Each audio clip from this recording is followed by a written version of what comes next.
Penal y Código de Procedimiento Penal. Las infracciones serán procesadas de conformidad a esta ley y sancionadas por la autoridad administrativa competente. El artículo 115, bueno, ya hablamos sobre la responsabilidad de la función pública, cuando el funcionario o servidor público sea autor, encubridor o cómplice de contravenciones o faltas tipificadas en la ley 1333 y disposiciones afines, sufrirá el doble de la pena fijada para la correspondiente conducta.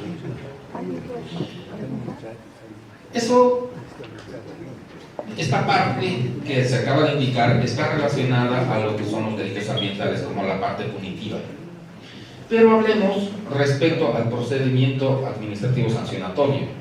Vale decir de que en este caso vamos a hablar sobre el procedimiento que realiza la autoridad ambiental competente en el momento en que se hacen los controles de evaluación de impacto ambiental o los monitoreos ambientales que deben presentar. Esto se prevé que es antes y es previo a la comisión de un daño ambiental. Ahora, los procesos administrativos sancionatorios son generados o iniciados de oficio por la autoridad ambiental competente o a petición de parte mediante una denuncia. Estas son las infracciones administrativas que la autoridad ambiental competente, tanto nacional como departamental, ejecuta. En primera instancia, no contar con los registros correspondientes de acuerdo a disposiciones legales aplicables de las actividades, obras o proyectos. Impedir o no facilitar las inspecciones de la autoridad ambiental competente. No enviar los informes, reportes solicitados por la autoridad ambiental competente o aprobado en sus licencias ambientales en los plazos establecidos. Hay que entender que estos informes de monitoreo tienen una periodicidad de presentación a la autoridad para su revisión. De esta manera, la autoridad ambiental competente realiza un control previo antes de que se vaya a generar un daño. Y si es que ve por pertinente, como hablábamos en algún momento atrás sobre el procedimiento, actualizar la licencia ambiental para que las medidas de mitigación sí sean suficientes.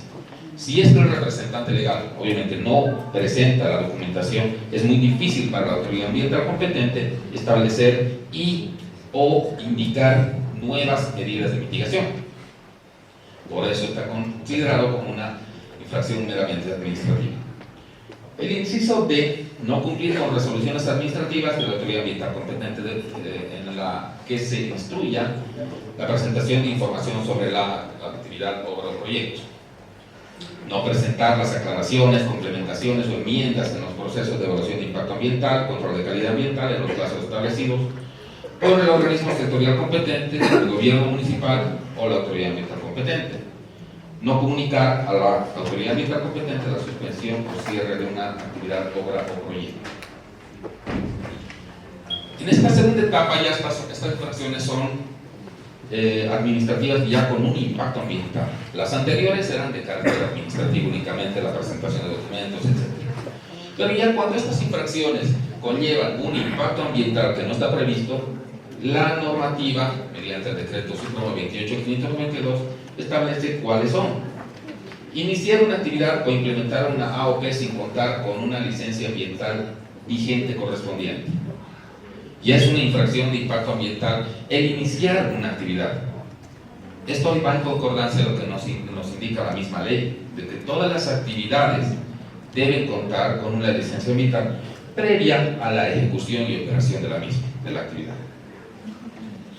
Presentar los instrumentos de regulación de alcance particular que tienen carácter de declaración jurada con información alterada sobre los impactos que la actividad pueda producir o produzca sobre el medio ambiente y los recursos naturales.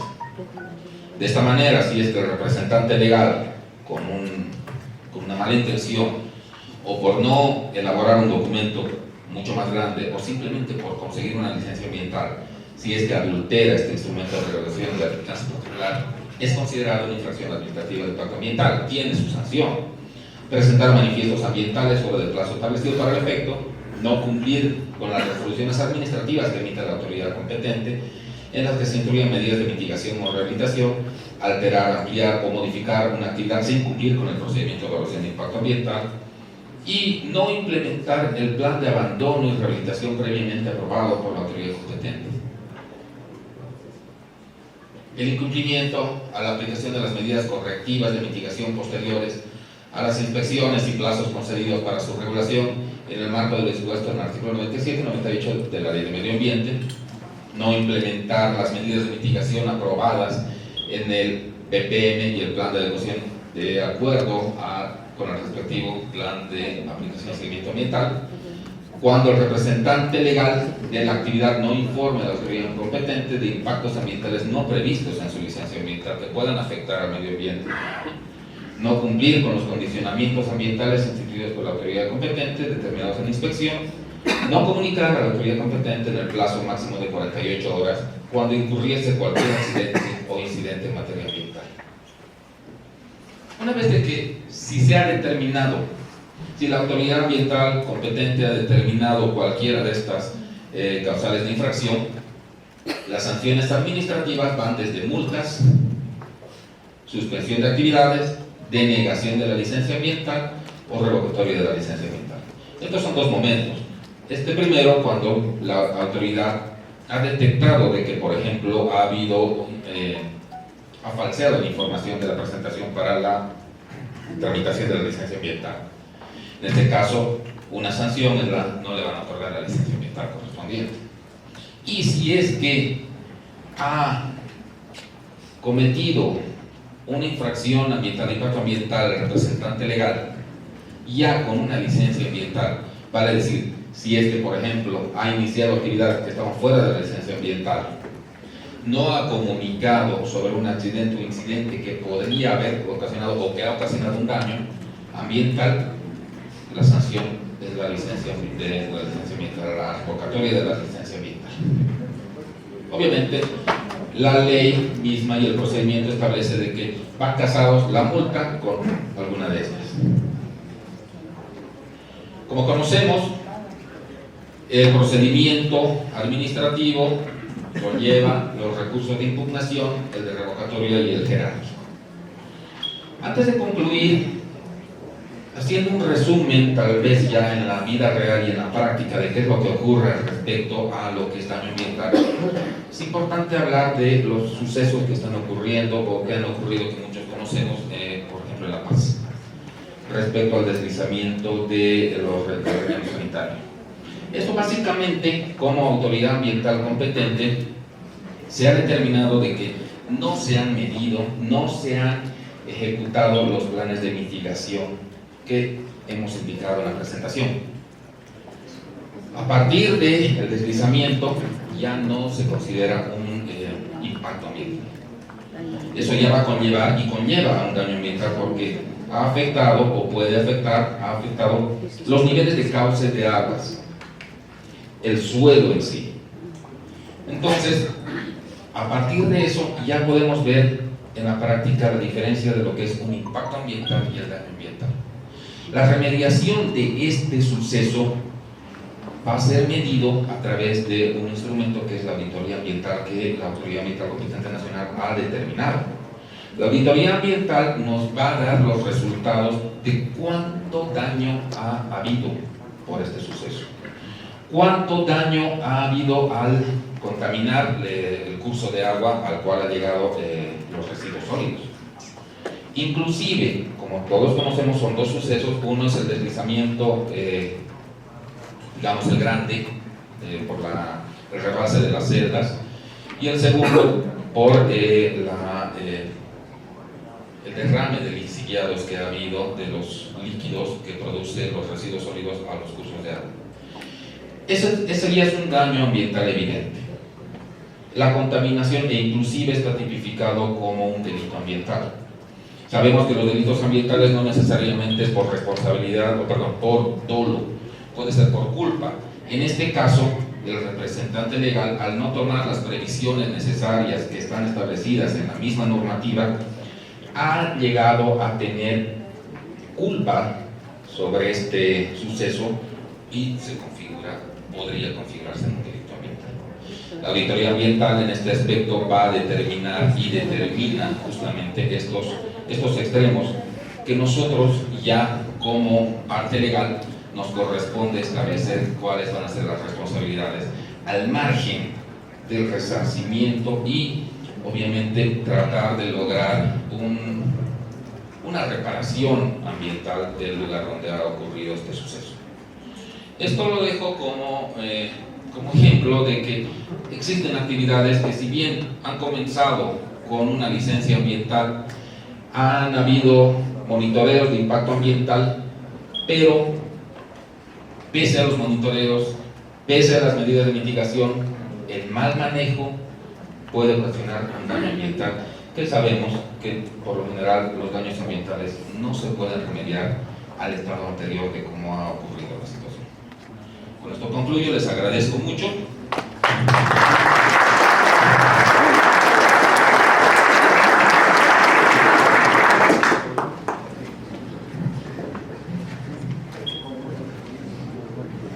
Bueno, concluida la exposición, podríamos abrir el periodo de preguntas para que puedan ser respondidas.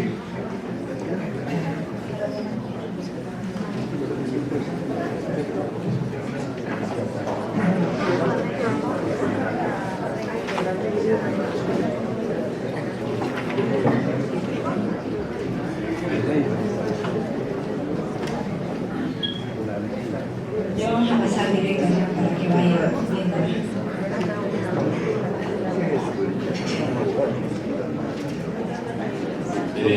Bueno, me han pasado dos preguntas. Una pregunta dirigida por el representante a mí, mi persona, elaborada por... Les pido por favor que tratemos de guardar silencio para poder escuchar las respuestas, porque si todos hablamos ya no. Por favor, les pido, esperemos que conteste después, doctor. Con carácter previo, doctora, por favor, si me permite, un segundo. Doctora, vea usted, somos abogados, ¿verdad? Y los abogados lo que teóricamente mejor sabemos hacer es hablar. De manera tal que lo que quisiéramos, doctora, inclusive por un principio de inmediación, ¿verdad? Hacer las preguntas cabalmente, verbalmente, si nos lo permite, doctora, con todo respeto. Porque esa forma cabalmente no es propia de un abogado, doctora, y le quita cierto tinte de emotividad, qué sé yo, doctora. Si acaso usted sirve lo que digo, doctor, por favor, les ruego. Lo que les pediría entonces, si vamos a eso, ser precisos, porque no redundemos en lo mismo, como decir, somos abogados y mejor hablamos y hasta ahí está perfecto. Entonces yo les voy a pedir la precisión, pero mientras tanto, atención al esfuerzo que han hecho quienes ya escribieron sus consultas. Primero va a contestar las consultas escritas y después vamos a abrir un poquito para las consultas verbales, pero vamos preparando para la precisión. Gracias. Gracias. Bueno, tengo tres preguntas. En primera instancia voy a responder a las tres preguntas que me han indicado de manera escrita, y posteriormente las preguntas que vayan a ir surgiendo por los compañeros.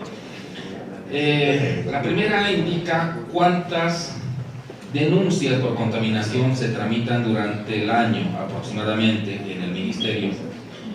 Llegan a determinar sanciones importantes, existen casos emblemáticos. Por lo general, en el Viceministerio de Medio Ambiente recibimos un promedio aproximado de unas 50 denuncias. De estas 50 denuncias hablamos 50 denuncias que son de carácter ambiental. ¿Qué es lo que pasa? Muchas personas acuden a las autoridades ambientales competentes denunciando cuestiones que tal vez no son de la materia ambiental para que nosotros podamos resolver dentro de nuestras competencias. Sin embargo, cuando sí se tratan de denuncias que han sido presentadas en materia ambiental, nosotros atendemos todas las denuncias que se han presentado en el marco de las competencias y dentro de las atribuciones que tenemos como Autoridad Ambiental Competente Nacional. En caso de que sean planteadas por personas y que no es competencia de la nacional, derivamos y reconducimos la misma denuncia para que sean atendidas por las autoridades competentes, es decir, ya sea el municipio o las autoridades competentes departamentales. Casos emblemáticos que nosotros tenemos, básicamente el que acabo de mencionar respecto al deslizamiento de residuos sólidos del relleno sanitario de Atlacoma.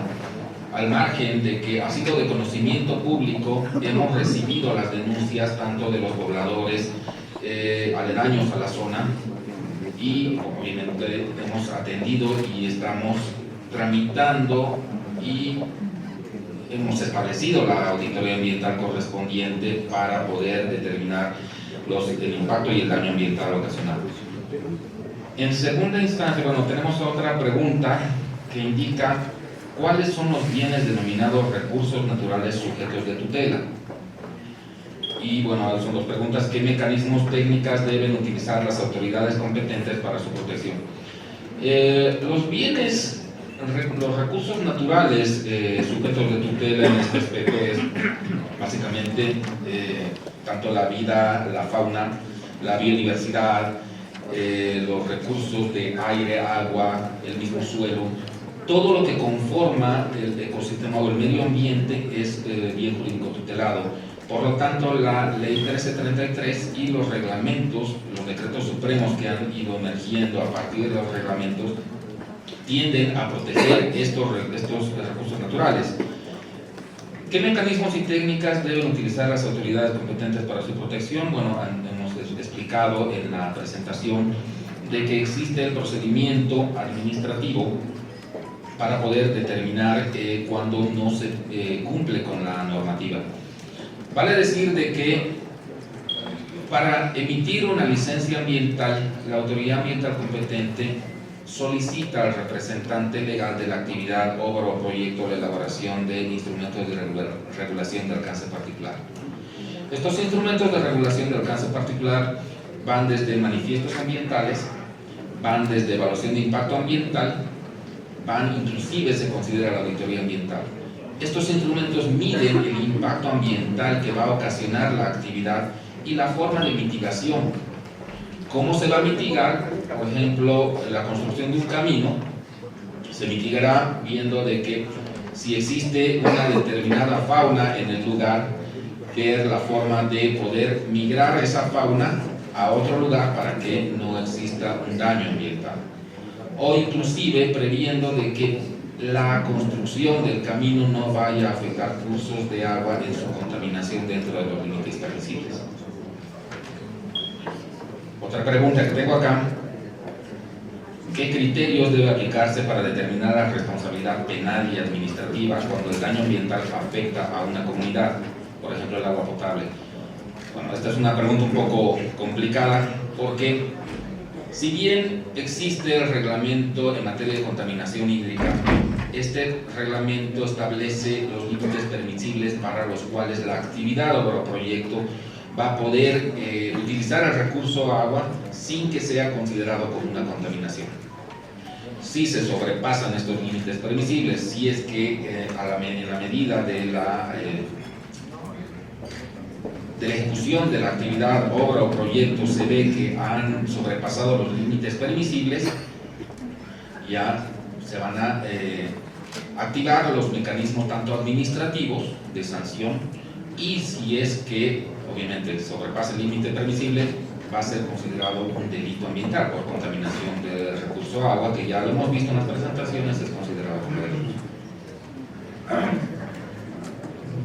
Tenemos varias preguntas escritas y también han pedido hacer las consultas verbales. Les voy a pedir que suspendamos las respuestas porque ya tenemos al doctor Briceño en línea. Escuchemos al doctor Briceño y volvemos con Jean Franco para que pueda seguir, es que tiene un nombre extranjero. Vamos a seguir con las respuestas. Por favor, no se sientan que los estamos relegando, solo que necesitamos por los tiempos también escucharlo al doctor Briceño. Antes que lo escuchemos, lo voy a presentar. Tiene un postdoctorado en Derecho en la Universidad Carlos III de Madrid. Es doctor en Derecho Público también de la Universidad Carlos III de Madrid. Tiene una maestría en Derecho Administrativo, tiene una especialidad, un diplomado en Negocios Internacionales, una vasta experiencia como docente universitario en varias universidades de Colombia y de España. Tiene varios libros escritos también, por ejemplo, El daño ecológico, Presupuestos para la definición, El daño ecológico, Presupuestos para la definición, Evaluación del posible papel ecológico. Bueno, allá lo tenemos al doctor. Doctor Briceño, buenos días, muy agradecido por tenerlo acá presente. informarle que tenemos esta sala llena de jueces, juezas orientales del país, magistrados y magistrados, otros colegas internacionales que nos visitan, y tenemos una sala anexa con todo el personal del Tribunal Agroambiental, y también estamos por internet hasta las oficinas y quienes hubieran podido acceder a nivel nacional.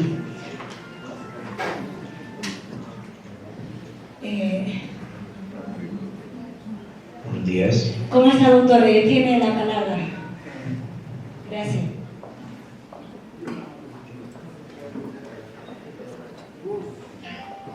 Ya empezó la presentación, ¿cierto? Muy buenos días a todos.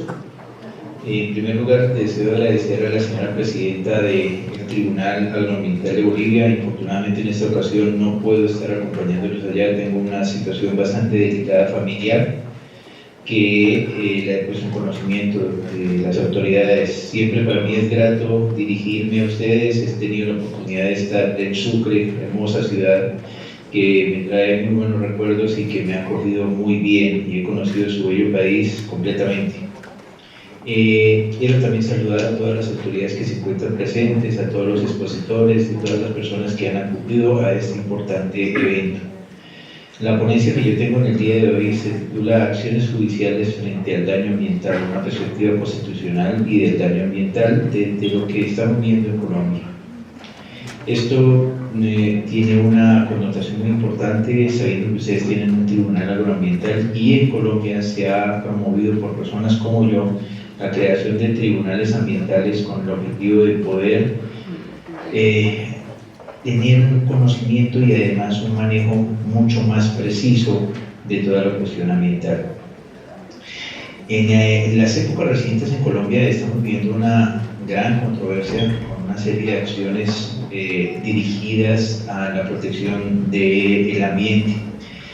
Protección del ambiente que no ha sido afortunada. Nuestra Constitución del 91 llevó a rango constitucional la protección del ambiente en el artículo 79, pero no tuvo una connotación afortunada. Aquí ha habido una serie de corrientes y de teorías que afirman que en Colombia tenemos una constitución ecológica. Yo voy a ser franco con ustedes. No estamos ante una constitución ecológica, porque en Colombia estamos ante una situación demasiado delicada en la materia ambiental. Nuestros bosques se están deforestando, los recursos hídricos se están agotando, la problemática derivada del conflicto armado ha creado profundas brechas en temas ambientales, hay agotamiento de los suelos, hay afectaciones de las especies, de fauna, de flora. Es decir, no es una realidad afortunada para poder decir que estábamos ante una constitución ambiental. Conozco la constitución del Estado Plurinacional de Bolivia, conozco la idea de la Pachamama, entiendo y comprendo los alcances que se han querido dar en Latinoamérica desde 1988, que en Brasil se empezó a introducir la protección del ambiente en el rango constitucional, pero no es admisible que uno pudiera hablar de una constitución ecológica cuando en realidad nosotros no hemos podido llegar a ese objetivo. Debates álgidos que vamos a presentar en esta exposición. El debate relacionado con la protección del ambiente y la afectación de las comunidades indígenas. Debate relacionado con la aspersión del glifosato, que es un tema bastante complejo para Colombia. Debate relacionado con la afectación a los recursos hídricos. Incluso voy a mencionar casos que tienen que ver también con daños derivados de las emisiones no ionizantes por la denominada contaminación electromagnética. Para empezar, en la tercera diapositiva, si estamos siguiéndola allí, digamos que lo primero que uno debe plantear es que en Colombia, desde una perspectiva constitucional, desde la Constitución del 91, se dijo que la protección del ambiente tenía un objetivo. ¿Cuál era? El de proteger, quizás no propiamente el ambiente, sino proteger al ser humano. Nuestra visión de protección del ambiente, debemos ser sensatos en Colombia, es una visión antropocéntrica. Recientemente ha salido el concepto de que estamos en la era del antropoceno, que es la era que continúa la anterior y que pues nos está planteando como gran reto la coexistencia entre lo ambiental y las actividades que desarrolla el ser humano. Pero nosotros estamos bajo un perfil meramente antropocéntrico. Y esta primera sentencia, si se está visionando allá sobre la Corte, de la Corte Constitucional de Colombia de 1994, relacionado con una comunidad que se llamaba de los Llanos de Cuiba, pues nos pone de presente que el medio ambiente que fue concebido para constitucionalizarse era aquel que debía protegerse para el ser humano, no en función de los bienes ambientales. Entonces se construye una instalación que puede generar o desprender olores, puede desprender residuos y afectar a los campesinos, y el medio ambiente que estamos pretendiendo proteger es el de los seres humanos. Por lo tanto, en una perspectiva de una acción judicial encaminada al daño ambiental, pues no está centrada en la protección del bien ambiental, de los recursos naturales, de los ecosistemas, de la biodiversidad, de la naturaleza, sino cómo esos bienes, frente a su afectación, pueden o no ser elementos para nuestra existencia, para nuestra calidad de vida. Aquí yo debo hacer una reflexión breve y una advertencia. Cuando en Colombia se constitucionalizó la protección del ambiente en 1991, nuestra fuente para llegar a esto fue la Constitución Española de 1978, en cuyo artículo 45 establecía esa incorporación de la protección del ambiente al texto constitucional español. Pero el problema no era tomar de los españoles o de cualquier otra fuente, sino la manera en que para España fue sensato hablar de un concepto como el de calidad de vida, porque es netamente antropocéntrico y está centrado en que el objetivo no es proteger el bien ambiental en sí mismo, considerado en sí mismo como una entidad jurídica diferente y autónoma al ser humano, sino es proteger el medio ambiente como elemento que sirve para el ejercicio de los derechos de los seres humanos. Entonces, es una primera reflexión que nosotros deberíamos tener. En la siguiente diapositiva, en esa misma diapositiva, en la siguiente diapositiva 4, que es el mismo caso, otro de los elementos que corroboran la hipótesis que nosotros estamos manejando es lo relacionado con la protección del ambiente en función, por ejemplo, del acceso al agua potable. Entonces, ¿cómo se garantiza que las personas puedan, para poder disfrutar del derecho a la salud, del derecho a la integridad, del derecho a la vida, poder acceder al agua, a un aprovechamiento sostenible? Aquí voy a decir algo que en alguna ocasión en un encuentro de la Jurisdicción Constitucional de Colombia causó bastante preocupación y molestia. Nosotros partimos de la base, creo que la están poniendo allá, yo lo estoy viendo aquí, en la diapositiva 4, nosotros partimos de la base de que nuestra constitucionalización implicaba para las acciones judiciales en materia de daños ambientales considerar un concepto como si fuera el esencial, es el de el concepto de desarrollo sostenible. Y mi posición doctrinal, que la puedo ofrecer a ustedes, es que el desarrollo sostenible es la gran mentira que la humanidad ha recibido. Es el concepto con el que nos engañaron a todos, con el que nos introdujeron variables económicas y con el que nos tienen aún presos con los ODS y con otros instrumentos, porque el sistema económico no va a querer cambiar, no va a querer modificar sus premisas, no va a querer cambiar la idea del lucro y del beneficio, del aprovechamiento. Entonces, ese concepto también arraigado en las constituciones, pues es francamente limitante para la protección y el alcance que se pueda dar a este. Este caso, para finalizar, digamos, en su análisis, pues habla de una serie de cuestiones relacionadas con también la función ecológica de la propiedad que en Colombia se introdujo con un acto legislativo posterior a la Constitución y con una serie de exigencias que están encaminadas, vuelvo y repito, no al daño ambiental, sino no al daño ecológico, perdón, sino al daño ambiental, a proteger las esferas de incidencia en los seres humanos, de los bienes que están dispuestos por de las actividades económicas que pueda desarrollar.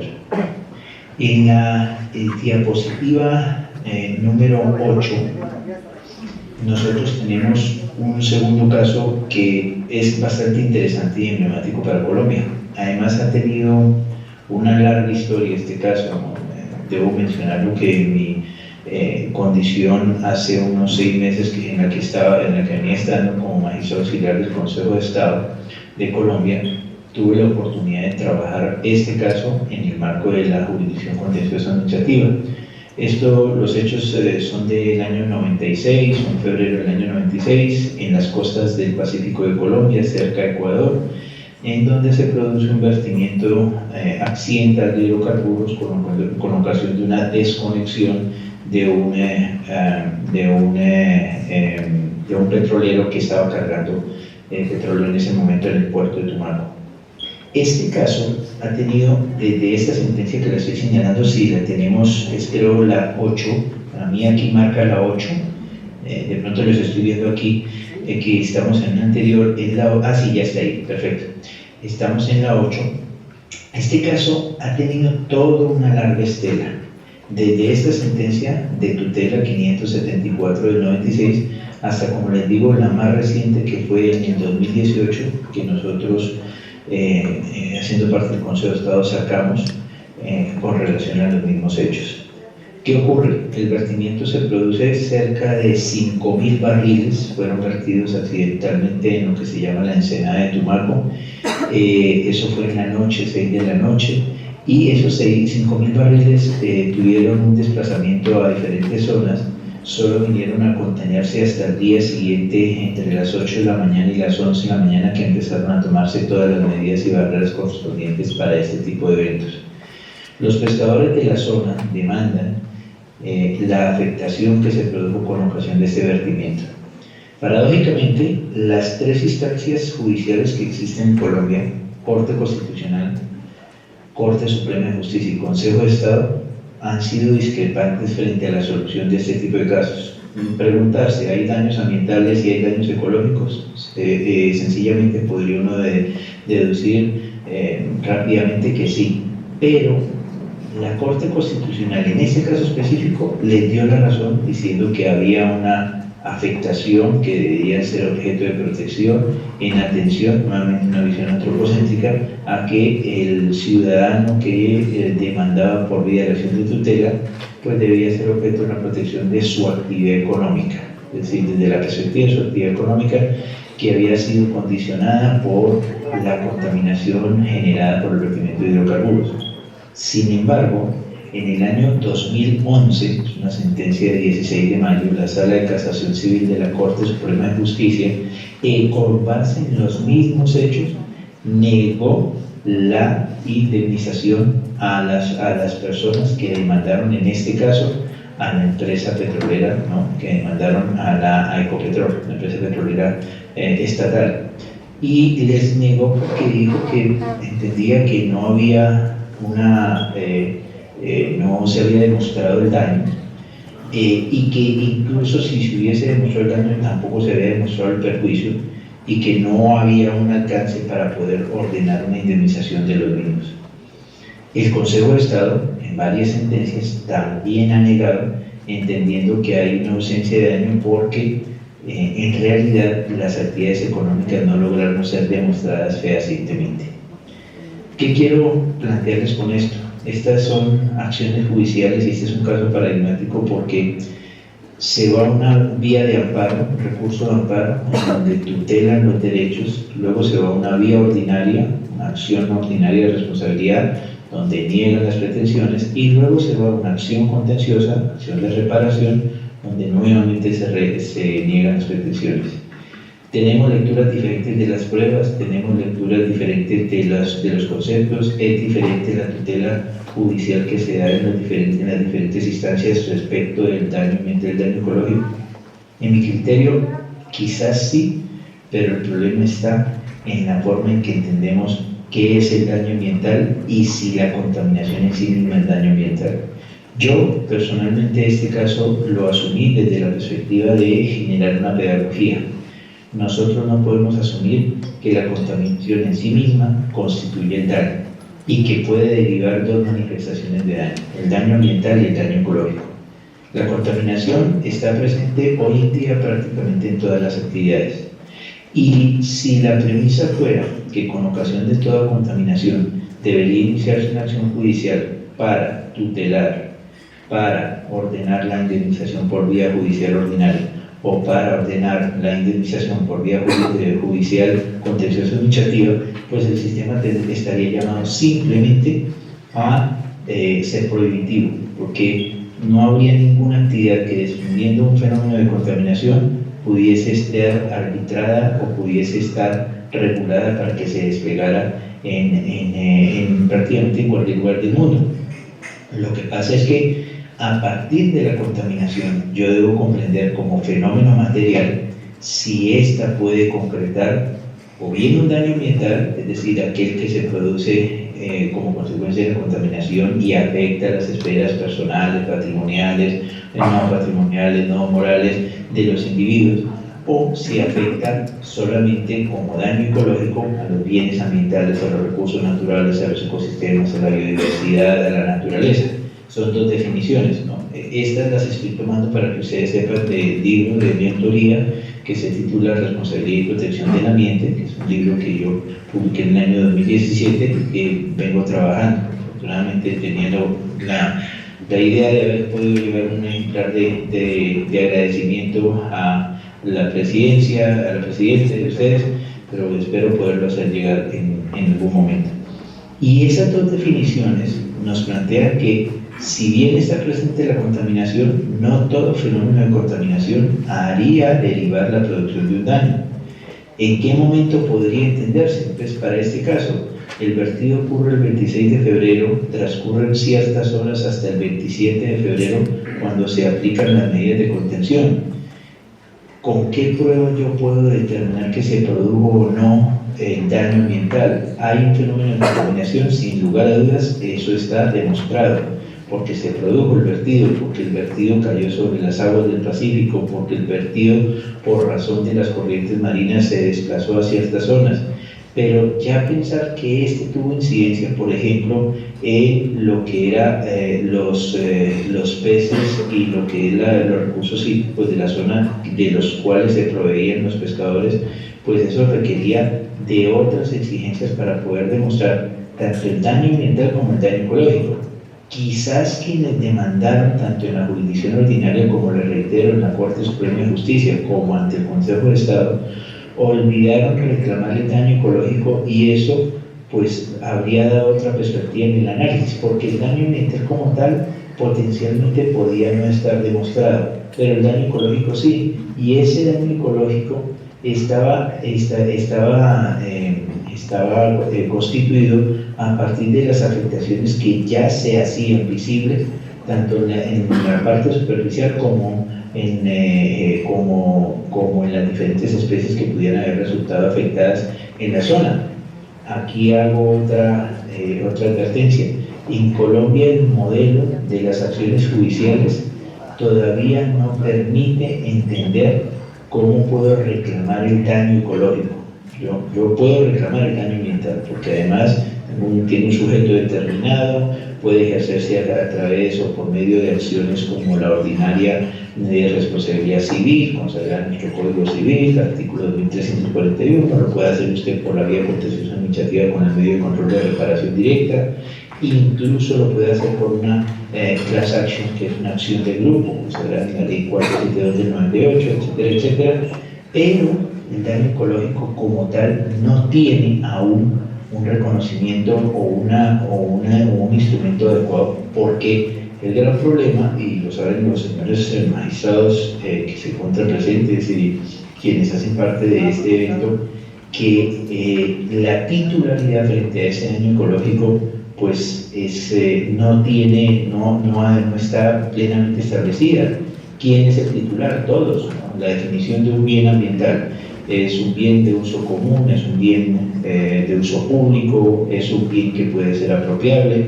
Entonces, esa falta de una definición en la titularidad lleva a que las instancias judiciales, al advertir que no le demuestran el daño ambiental y que no puede invocarse por esta persona la titularidad del daño ecológico, sencillamente desechan la consideración sobre este, porque no tienen una herramienta legal, constitucional y legal que les habilite a pronunciarse y simplemente dan por no acreditado o probado el daño ambiental sin entrar a debatir el daño ecológico. Y creo yo que ya es hora en los diferentes países, sobre todo en Latinoamérica, que empecemos a debatir sobre los problemas de titularidad del daño ecológico. En Francia hace un buen tiempo ya se ha venido haciendo ese ejercicio. La alternativa que han adoptado los franceses ha sido de plantear que de pronto las organizaciones no gubernamentales puedan ser titulares frente a una acción judicial en cuanto a la indemnización que pueda reclamarse por la afectación ambiental, que no titulares del bien ambiental. Bueno, podría ser una alternativa. Hay alguna experiencia en Costa Rica y en otros países que están manejando la forma de entender cómo el daño ecológico puede ser reclamado, ¿no? Incluso hay una sentencia de la Corte Internacional de Justicia que nos puede orientar, ¿no? La sentencia del año pasado, del 2 de febrero del 2018, en el caso Costa Rica versus Nicaragua. Esto es la desviación del río San Juan por parte de los nicaragüenses, en donde la Corte Internacional de Justicia quizás nos esté dando una orientación de cómo puede reclamarse el daño ecológico, quién puede ejercer esa acción o de qué manera yo como juez frente a una acción judicial de reclamo de ese daño ecológico lo podría incorporar sin quebrar, digamos, los presupuestos jurídicos que siempre han existido. Pero como les digo, este caso es muy emblemático, se lo quería yo traer como un ejemplo de lo que ha ocurrido desde esa perspectiva. Este caso también nos planteó en un momento determinado la necesidad de considerar el alcance del principio de precaución. Quizás eso más adelante lo voy a resaltar, pero es una situación que fue muy importante desde el punto de vista del manejo que se dio a las acciones judiciales cuando son reclamados daños ambientales o daños ecológicos en ese sentido. Quizás me voy un poco más adelante y sé que no tengo tanto tiempo, no me dijeron cuánto es el tiempo, pero quisiera que nosotros miráramos un caso también que es muy emblemático. Lo estoy seleccionando aquí para poderle dar la información allá a las personas que están, agradeciéndole, ¿no? Que es, voy a pasar una diapositiva bastante lejos, que es la diapositiva, ya les digo, la diapositiva número 33. Esa es una sentencia también emblemática para Colombia.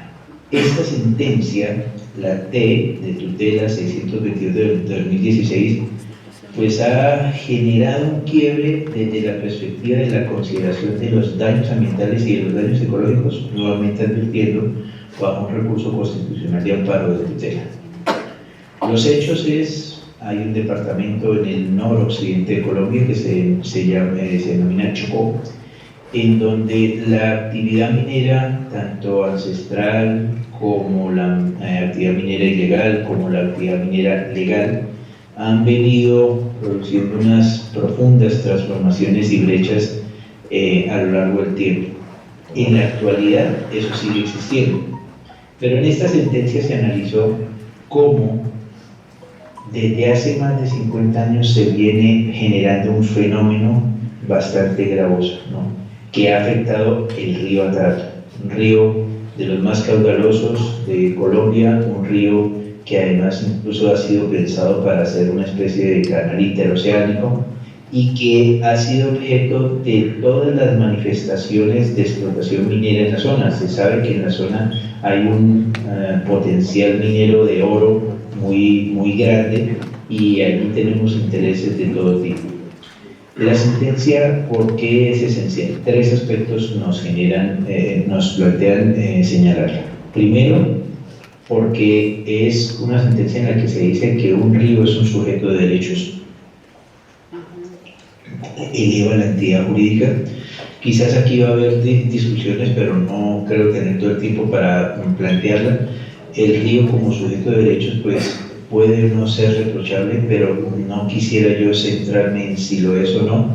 Pero el problema que tenemos aquí es si nosotros estamos apelando a cambiar la entidad jurídica de los bienes ambientales afirmando que los demás instrumentos de protección del ambiente no han sido suficientes para dotarles de tutela, créanme que estamos en problemas. Estamos gravemente porque, por lo menos en Colombia, tenemos un diseño de normas ambientales desde finales del siglo XIX, todo el siglo XX, aún algunas de ellas vigentes, que en teoría debían entenderse como suficiente o bastarse para poder dar una tutela adecuada. Si este tipo de sentencias me está diciendo que no hemos podido abordar los problemas derivados o los daños derivados de actividades mineras en lo ambiental y en lo ecológico, la respuesta sencilla sería: todos los instrumentos anteriores han fallado. Ha fallado la ordenación de los recursos naturales, ha fallado la ordenación de los recursos naturales no renovables como los mineros, ha fallado las funciones de intervención, de control, vigilancia e intervención, han fallado las medidas sancionatorias, es decir, ha fallado todo.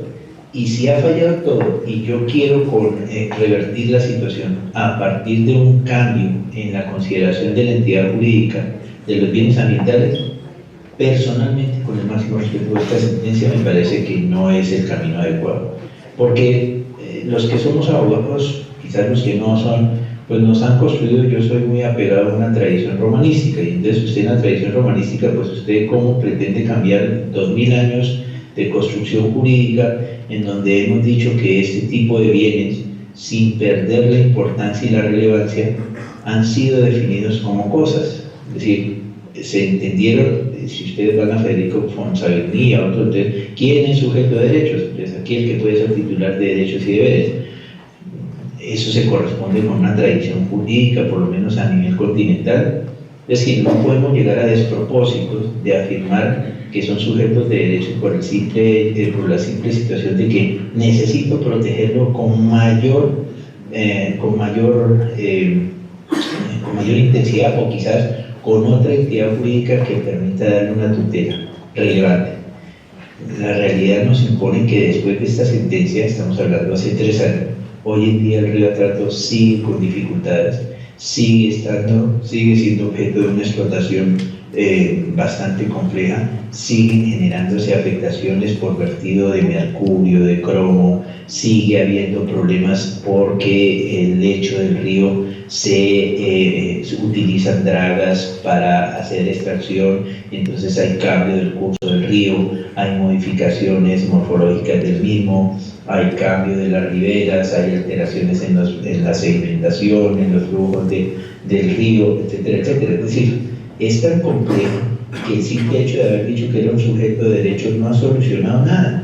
No me solucionó nada. ¿Qué es lo que pretendía? Ahora, si lo que se busca con ello es poder dotar de una titularidad más amplia para poder hacer un ejercicio, por ejemplo, ya una acción de reclamo, de indemnización, pues quizás pueda tener algún eco, pero tampoco me va a solucionar nada, porque el simple hecho de lograr una indemnización, una compensación por ese tipo de daño, tampoco me va a solucionar, no me va a poder revertir esta situación, no me va a poder mejorar. Entonces, lo siento sobre todo porque realmente esta sentencia tiene ese efecto. El segundo aspecto por el cual la destacaba es porque en esta sentencia claramente la Corte Constitucional sí quiere dar un paso adelante sobre la distinción que hay entre daños ambientales y daños ecológicos, y quizás quiere establecer que frente a aquellos daños donde no hay una titularidad, tanto el Estado como las comunidades deben jugar un rol, o bien como reclamantes o bien como titulares, para que esa protección pueda ser dada sin que afecte su esfera personal, entonces, sí, o patrimonial. Entonces tenemos claro que hay una dimensión del daño ambiental y del daño ecológico que deben ser objeto de protección, pero realmente aquí el problema central estaría concentrado en si nosotros logramos saber que en este tipo de eventos lo esencial son los daños ecológicos, y que tienen un gran contraste frente a las comunidades que, por ejemplo, comunidades, estoy hablando de afrodescendientes o indígenas, han venido haciendo un desarrollo de actividad minera por técnicas que ancestralmente hoy en día se ha corroborado que pueden ser objeto de afectación o de lesión a los bienes ambientales. Entonces hay una gran contraposición. Identificó usted que lo esencial serían los daños ecológicos, está correcto, pero por el otro lado usted está viendo que esos daños ecológicos provienen de técnicas ancestrales que a día de hoy se han corroborado como lesivas para los bienes ambientales. ¿Cómo hacemos para equilibrar esas dos situaciones, ¿no? Un país como el Estado Plurinacional de Bolivia, que tiene una masa poblacional muy hermosa de comunidades indígenas, nosotros no la tenemos tan amplia, o comunidades afrodescendientes, pues tienen unas concepciones a la hora de su relacionamiento con los bienes ambientales y con los recursos naturales. ¿Cómo hago para generar una ponderación adecuada? Porque ya aquí no es solamente identificar que se produjeron los daños ecológicos, sino cómo producir los daños ecológicos frente a lo que son los sujetos que están desarrollando la actividad. No hablo de los que son ilegales ni los que llegan con dragas, sino los que hacen, aquí le denominamos barequeo. Frente a aquellos que hacen barequeo, ¿cómo pueden hacerlo? Ya me están diciendo que queda poquito, entonces ya voy yo avanzando. Y la tercera cosa de esta sentencia es la orden que se dio a la recuperación del río. Es decir, la acción judicial está encaminada a un restablecimiento. Es atípico porque en Colombia la acción de tutela no está diseñada para eso, pero se dio una orden de restablecimiento y es el Estado el obligado al restablecimiento. Tiene que hacer programas de recuperación, mejorar los instrumentos de ordenación de la cuenca hídrica, regularizar y determinar cuáles son las actividades mineras que se están desarrollando en cada uno de los puntos, etcétera, etcétera. Muy bien, como tengo poco tiempo, voy a decir 3 casos rápidos y finalizo. El primero es en la diapositiva 35, es un caso emblemático. Es diapositiva 35. Por favor, muchas gracias a todos ustedes allá en la parte técnica, que los debo yo tener a ustedes un poquito sudando, y eso que Sucre hace frío.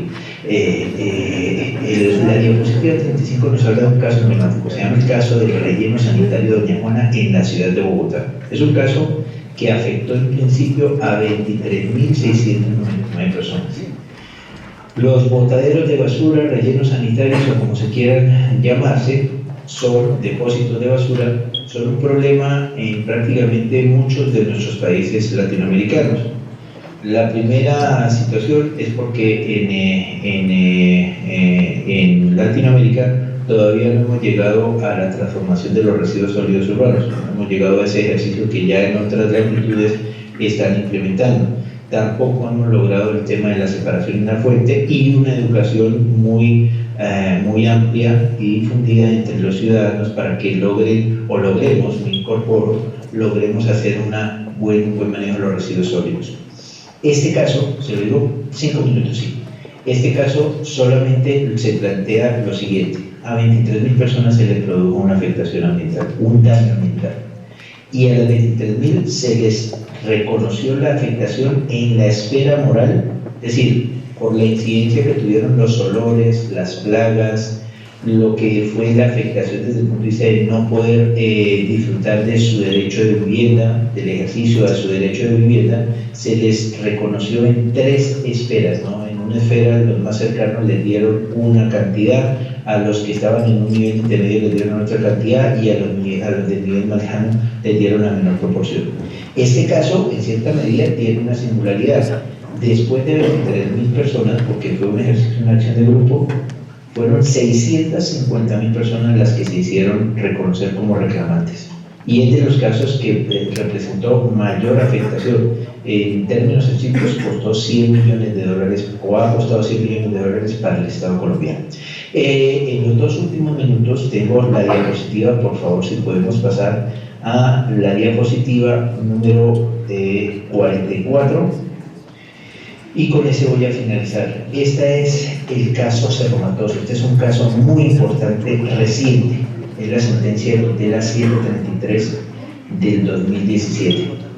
Es una empresa minera que lleva 50 años explotando en el norte de Colombia, departamento de Córdoba, cerca a varias comunidades indígenas, la comunidad Emberá-Cativos, la comunidad Guayú, diferentes comunidades que están cerca, la comunidad Zenú.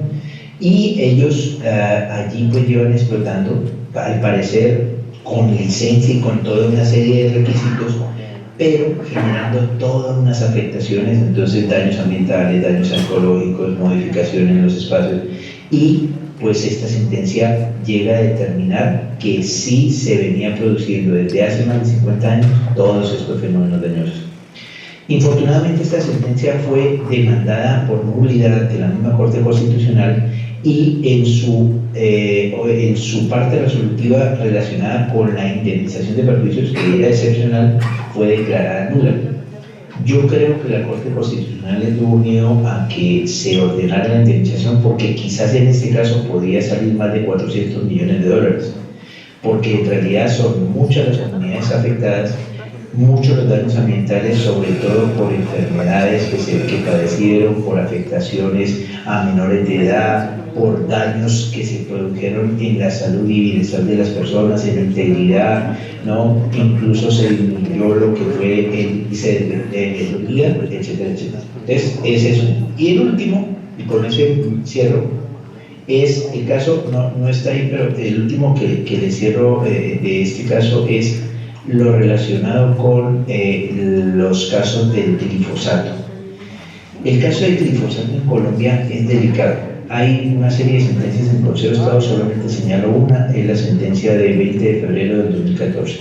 Se produce una aspersión con glifosato, la aspersión afecta a una serie de personas, reclaman ante el Consejo de Estado y condenan al Estado, ¿no? La condena al Estado tiene un elemento atípico, que es que establece que el uso de esta aspersión, pese a la incertidumbre que pueda generar si este componente es nocivo o no, hace responsable al Estado. Fue una aplicación bastante controvertida en principio de precaución, que preocupa porque en la distinción de las acciones judiciales sobre daño ambiental y daño ecológico, de usarse indebidamente el principio de precaución, podríamos estar llevando a una judicialización indebida y quizás a una generación de toda una cascada de casos que llevarían a indemnizaciones supremamente cuantiosas, que son necesarias, pero que en muchas ocasiones le preceden un uso indebido del principio de precaución.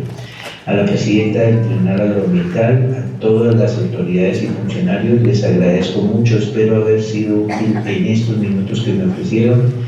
Pido excusas por no haber podido hacer el desplazamiento, agradezco a ustedes toda su solidaridad y confío en Dios que pueda tener la recuperación aquí del mío. Muchas gracias y Dios los bendiga.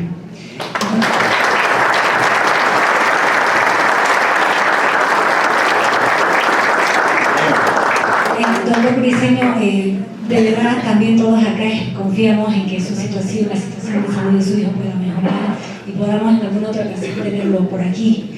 Muy agradecidos por su tiempo, por su esfuerzo y por la información que nos ha brindado. Le pedimos que nos espere un ratito porque tenemos acá el pleno y queremos hacerle algunas consultas, si es posible, doctor. Y vamos a empezar con usted, acá tenemos... Sí, aquí estaré, estoy a su disposición. Listo, doctor.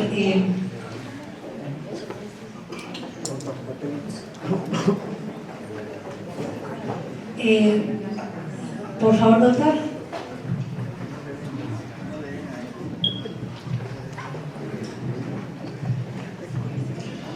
Muy buenos días, profesor Mauricio Briceño. Mi nombre es Enrique Olate, soy costarricense. He escuchado con mucha atención su conferencia. Al igual que Colombia, pues en Costa Rica ha habido jurisprudencia muy buena en temas ambientales, sobre todo en la Sala Constitucional, pero también pues hay otras sentencias que de alguna manera revierten los avances que se hacen. La consulta mía va más relacionada con el tema internacional. Quisiera escuchar su opinión. Hace algunos años yo hice un estudio del comportamiento de los tribunales internacionales en el tema ambiental y llegué a la conclusión de que en realidad el comportamiento era negativo en el sentido de que faltaba un mayor activismo, un mayor protagonismo en la solución de casos ambientales. Por ejemplo, la Corte Internacional de Justicia había creado una sección especial ambiental y en 10 años no se presentó ningún caso, por lo cual habían cerrado esa sección. este caso de Costa Rica en relación con Nicaragua sobre el tema de la afectación del río San Juan, es un caso emblemático porque, digamos, de alguna manera la Corte Internacional de Justicia abre de nuevo las puertas a un tema que pues no se había discutido en esa esfera. Y paralelamente la Corte Interamericana de Derechos Humanos había sido bastante reticente a la hora de abordar el tema de la protección del medio ambiente, considerando que el artículo 25 digamos, no daba para reclamar directamente la violación al medio ambiente. En las últimas sentencias ha ido abriendo un poquito el espacio, incluso hay algunas que hablan de cambio climático, y recientemente una consulta que hizo también Costa Rica pues se refiere al tema de la acción especial ambiental. ¿Cuál es la percepción suya en relación con eso, y si usted considera que debería existir o si se debería promover a nivel internacional un tribunal ambiental internacional que conozca todos estos temas de daños ecológicos? Muchas gracias, doctor. Creo que usted es de Costa Rica y le voy a decir una cosa: su país me encanta y me encanta el sistema. Me conozco una muy buena jurisprudencia constitucional de ustedes. Tienen unos avances muy positivos. La Corte Internacional de Justicia, antes de Capsicum-Aguimaros de 1997, la represa aquella en la antigua Checoslovaquia con Hungría, pues no había avanzado mucho en el tema ambiental, ¿no? Hay que ser sensato que la Corte Internacional de Justicia en su estatuto no tiene restricción de conocimiento para los temas. Incluso antes de Capsicum-Aguimaros, quizás los casos de Australia versus Francia y Nueva Zelanda versus Francia, en lo que fue la utilización de los atolones para pruebas atómicas, podrían haber dado unos vestigios de incorporar el tema ambiental en el reclamo internacional. Dos limitaciones tenía hasta ese momento, o ha tenido hasta ese momento, la Corte Internacional de Justicia. Una es que en materia ambiental, pues nosotros son más los instrumentos de soplo que dejarlo, y los instrumentos de dejarlo no han estado encaminados al daño ambiental. Es decir, eso es un reclamo que yo he hecho en otros foros y que les he dicho a colegas académicos y jueces, y les he dicho: hombre, mientras nosotros no leemos esto a rango de una norma, dejarlo en una norma de soplo todavía no da un avance. Es más, si usted mira la resolución que sacó las Naciones Unidas en el 2010 sobre la responsabilidad internacional del Estado, el documento elaborado por el actual juez de la Corte Internacional, James Crawford, que además fue abogado de Colombia en el caso con Nicaragua, pues él tampoco llegó a introducir el tema ambiental, y ahí había una cuestión que se debía reclamar como incidental, porque después de Capsicum-Aguimaros, digamos, documentar más casos no es fácil. Está el caso de las papeleras de celulosa, Uruguay versus Argentina en el 2010, y luego viene este caso emblemático que además tenía demanda y contrademanda, porque no olvide que Costa Rica también ejerció acciones sobre el margen del río San Juan. Los nicaragüenses demandan, ¿no? Le ganaron un argüello, ya era bueno que le ganaran algo al argüello. Entonces había una contrademanda sobre la utilización del margen del río San Juan, pero no había. El resto grande de la sentencia de 2 de febrero del 2010, que ya en la Corte Internacional de Justicia es un tema muy interesante, que es la liquidación de los perjuicios ecológicos. Porque fíjese que liquidan $357.000 aproximadamente los perjuicios que se ocasionaron se produjeron como consecuencia de la tala de los árboles. 300 o más árboles se talaron, ¿no? Más o menos yo me conozco el caso. Entonces usted ve en esa situación que hay un avance. Ahora, contrastado con la Corte Interamericana, pues nosotros en este momento tenemos dos instrumentos claves para ver cómo va a funcionar la Corte. Uno es la opinión consultiva 23 del 2017 de noviembre, que pidió Colombia incluso a instancia de querer mitigar el fallo de la Corte Internacional de Justicia en el tema de Nicaragua, porque hay que confesarlo. Entonces, Colombia lo pide simplemente para tratar de buscar como una herramienta de mitigar los efectos de esa decisión que tenemos frente a los 75.000 kilómetros cuadrados que parece que están en discusión. Y la Corte aprovecha en esa opinión consultiva a darle todo un alcance a lo que es el artículo 26 de la Convención, es decir, el principio de progresividad de los derechos, que lleva a comprender a la Corte que el derecho al ambiente en el artículo 11 del Protocolo de San Salvador puede ser exigible. No se había hecho eso sino en materia laboral. Acuérdese de los casos recientes, hay un caso de Colombia Duque contra Colombia, o Petroperú contra Perú, el caso de Petroperú, donde dice que pueden ser judicializables. Entonces, ya puede irse el sistema interamericano con casos ambientales. Ahora mismo está uno en curso, no sé cómo va a salir, yo le vengo haciendo seguimiento, alguien en el foro de pronto lo conoce, es el de la represa del río Chingú, en el estado de Pará, en Brasil, el denominado caso Belomonte. Entonces, vamos a ver cómo sale el caso Belomonte. Si Belomonte ya nos da una medida de hasta dónde va a ser la consideración de la Corte Interamericana en materia de daños ambientales y ecológicos, va a ser interesante, porque los casos que preceden, es decir, los de la comunidad garífuna, por ejemplo, los de las comunidades Yaquiarza, Sayona-Marza, el caso Moiguana, el caso del Quixua de Sariacu, pues no terminaron de abordar la problemática ambiental. En Quixua, que es la más cercana, una explotación petrolera en la Amazonía ecuatoriana, en Quixua lo que había era una discusión sobre consulta previa, que es donde yo creo que nos estamos perdiendo el tiempo, porque nos estamos quedando en el instrumento de participación y no en discutir la acción judicial interamericana sobre los daños ambientales y ecológicos. Sí, ya termino. Entonces, ese punto para tenerlo en cuenta. Y el otro instrumento es el acuerdo de Escazú, el convenio de Escazú. Con lo cual yo sí creo, perdón, para terminar la pregunta, si es necesario un Tribunal Internacional Ambiental, por supuesto que es necesario, y yo creería que los países desarrollados estarían interesados en ello. Lo que pasa es que ese tribunal no se ha querido tener porque, como la misma Corte Internacional de Justicia no ha terminado de concretar si puede o no tener conocimiento, sí debería haberlo. Entonces, nosotros deberíamos promover, por lo menos a nivel interamericano, un Tribunal Interamericano Ambiental. Mire, la experiencia la tienen ustedes, la tienen en Chile.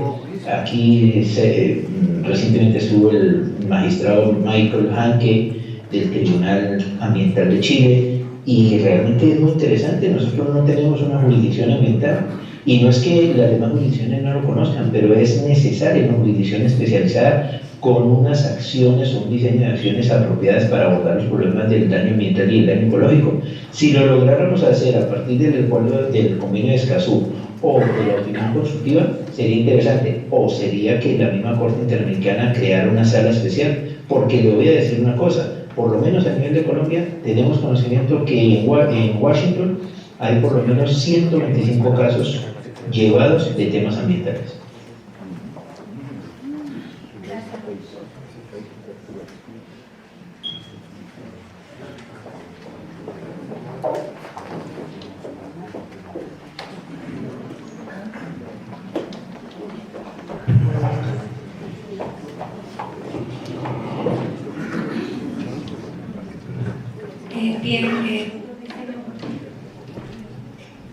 Muchas gracias por su participación, por toda la ponencia y por la última respuesta. Le agradecemos muchísimo como tribunal y como todas las personas que han sido convocadas a este evento, y deseándole mejoría en su familia. Esperamos tenerlo muy pronto con nosotros.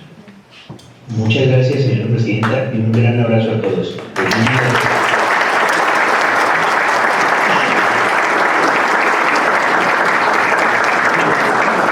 Exposición del panel, las acciones derivadas del daño ambiental. Panelista nacional, doctor Gianfranco Cataldi de EXA. Panelista nacional, nuestra moderadora es la magistrada Elba Terceros Cuellar. Con el debido respeto y con el debido saludo de esta segunda jornada les damos la cordial bienvenida. Buen día, esperemos tener una jornada muy productiva como la de ayer. Saludar a quienes se encuentran aquí en esta sala, a quienes están en la sala anexa y a quienes nos están viendo vía internet, a todos ustedes, que tengamos una segunda jornada de trabajo intenso como la que tuvimos vale la pena. Esta mañana nos toca discutir en la mesa las acciones derivadas del daño ambiental previo y posterior. Para eso tenemos al panelista nacional, al licenciado en Derecho, asesor legal del Viceministerio. Bueno, es una persona muy conocida, es un abogado que está haciendo en temas que estamos discutiendo hoy y nos puede ayudar muchísimo. Así que, doctor, esperemos que esta jornada también sea tan productiva como la de ayer y tengamos tantas preguntas como ayer, que seguro que va a ser así. Nada más decirles que cada una de las mesas se complementa y cada una de las mesas es muy importante y cada una de las mesas va a ser tratada en detalle en la tarde. Así que pongámosles toda la atención que nos merecemos todos y sobre todo por el respeto y por agradecer el trabajo acá de nuestro colega, el doctor, que va a exponer hoy día. Muy buenos días a todos. Les agradezco por la introducción, señora presidenta, a todos los presentes. Mi nombre es Gianfranco Cataldi, soy asesor legal de la Dirección General de Medio Ambiente. Me toca el día de hoy disertar, hablar sobre lo que es el daño ambiental anterior y posterior. He traído una presentación que espero de que sea lo más entendible posible. La forma como vamos a enfocar el día de hoy, la presentación va en partes. Voy a hablar un poco de la legislación ambiental nacional. Voy a enfocarme un poco en lo que son las competencias de la Autoridad Ambiental Competente Nacional, la Autoridad Ambiental Competente Departamental. Vamos a abordar un poco lo que es el daño ambiental en sí, impactos ambientales, la diferencia entre impacto ambiental y daño ambiental y las responsabilidades. Hablar sobre delitos ambientales y ya lo que corresponde al procedimiento administrativo que toca a la Dirección de Medio Ambiente, dependiente del Viceministerio de Medio Ambiente, la labor que realizamos diariamente. Bueno, comencemos.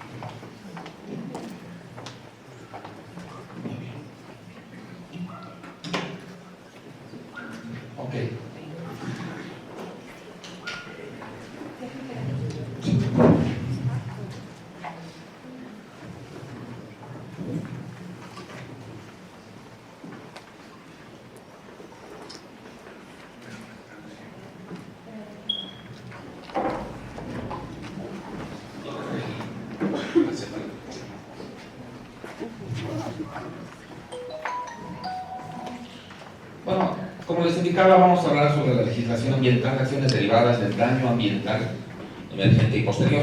Por favor.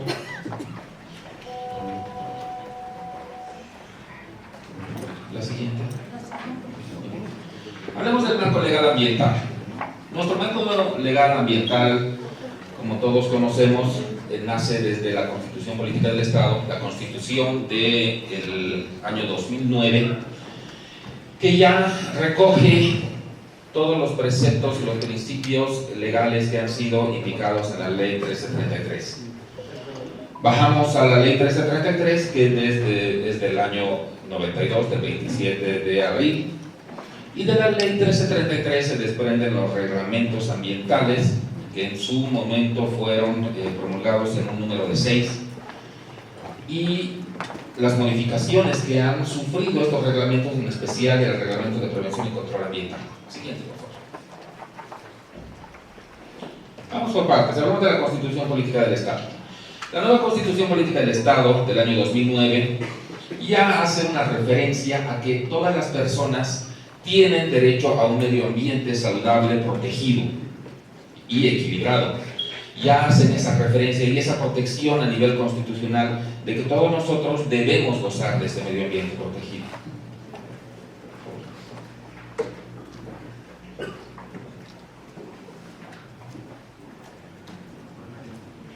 El artículo 342 de la Constitución habla sobre el deber del Estado de la población a conservar, proteger, aprovechar de manera sustentable los recursos naturales y la biodiversidad. El artículo 345 habla sobre las políticas de medio ambiente,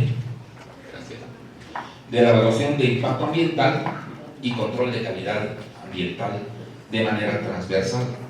¿Qué significa esto? Significa que todas las actividades tienen un efecto ambiental y la Constitución Política del Estado, a través de los dos sistemas de evaluación de impacto ambiental y de control de calidad ambiental, los regula. Vamos a hablar posteriormente de qué se refieren estos dos sistemas y cómo es que la legislación va regulando y nosotros las vamos aplicando para todas las actividades, obras o proyectos que se van a desarrollar en nuestro territorio. El artículo 347 de la Constitución establece que quienes realicen actividades de evaluación de impacto ambiental o de impacto ambiental deberán en todas las etapas de la producción evitar, minimizar, mitigar, remediar y reparar y resarcir los daños. Aquí ya la Constitución Política del Estado habla sobre el daño ambiental.